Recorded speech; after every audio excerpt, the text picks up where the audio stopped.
ఏం జరిగిన ఆటో కార్మికులు పద్ధతి వహిస్తాం, కానీ ర్యాపిడో సంస్థ ఎవరు ఈ ముసుగులో బయట ప్రాంతాల్లో వచ్చి ఆ రకమైన అసాంఘిక కార్యక్రమాలు చేస్తూ ఆటో కార్మికులందరూ కూడా ఈ రకమైన పద్ధతి పాల్పడుతున్నారని చెప్పేసి అక్రమంగా పోలీసులు కేసులు పెట్టేటువంటి ప్రయత్నం చేస్తున్నారు.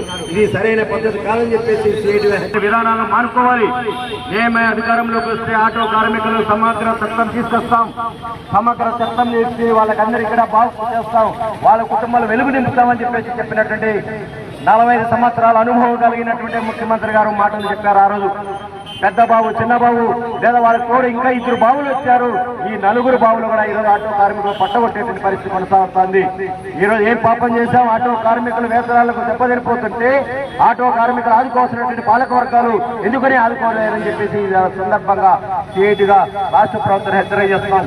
కార్మిక శాఖ ఉంది, కార్మిక శాఖ మంత్రి ఏ రోజు కూడా ఆటో కార్మికుల గురించి మాట్లాడే పరిస్థితి లేదు, సమగ్ర చట్టం గురించి మాట్లాడే పరిస్థితి లేదు, యాక్సిడెంట్ జరిగితే ఏం పట్టించుకునే పరిస్థితి లేదు. ఇప్పుడు చట్టంలో మార్పులు తీసుకొచ్చారు. పొరపాటుగా ప్రమేయం లేకపోయిన ఆటో కార్మికుడు యాక్సిడెంట్ జరిగితే నువ్వు కూడా ప్రమాదానికి గురించి 14 సంవత్సరాల యావజీవి గారిని శిక్ష వేసేటువంటి చట్టాలు తీసుకొచ్చే ప్రయత్నం చేస్తున్నారు. కార్మిక చట్టాలను నిర్వీర్యం చేస్తున్నారు.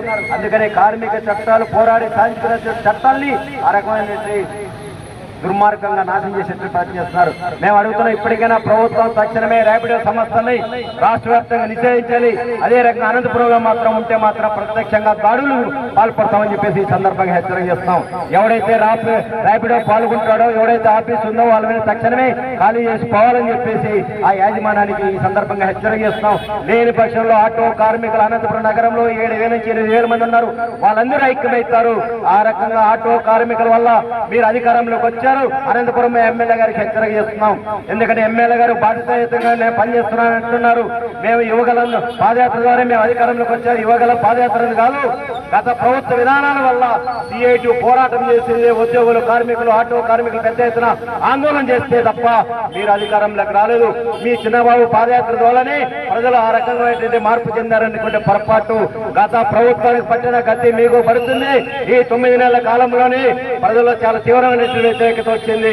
సూపర్ 6 పథకాలు అమలు చేస్తామన్నారు. గత ప్రభుత్వం వాహన మిత్ర ద్వారా డబ్బులు ఇస్తామని చెప్పి దానికంటే డబుల్ రెట్టింపు ఇస్తామని చెప్పేసి ఈ ప్రభుత్వం చెప్పింది. మన వాహన మిత్ర ఇవ్వట్లేదు. పెట్రోల్, డీజిల్ ధరలు అదుపులో తెచ్చారంటే అదుపులో తీసుకురావాలంటే పరిస్థితి కొనసాగుతుంది. అందుకని ఆటో కార్మికులంటే పశువుల కంటే హీనంగా చూసేటువంటి పరిస్థితి కొనసాగుతుంది. పోలీసు అమ్మాయి అనేటువంటి పరిస్థితి ఈరోజు ప్రభుత్వం పోలీసు అధికారులు చెప్తున్నారు. కొంతమంది పోలీసులు అందరినీ అనట్లేదు. కొంతమంది పోలీసులు ఉద్దేశపూర్వకంగా ఆటో కార్మికుల మీద దాడులకు పాల్పడుతున్నారు. ఇది సరైనది కాదని చెప్పేసి ఈ సందర్భంగా హెచ్చరిక చేస్తున్నాం. సొంత పనిని ఇతర ప్రభుత్వం మీద ఆధార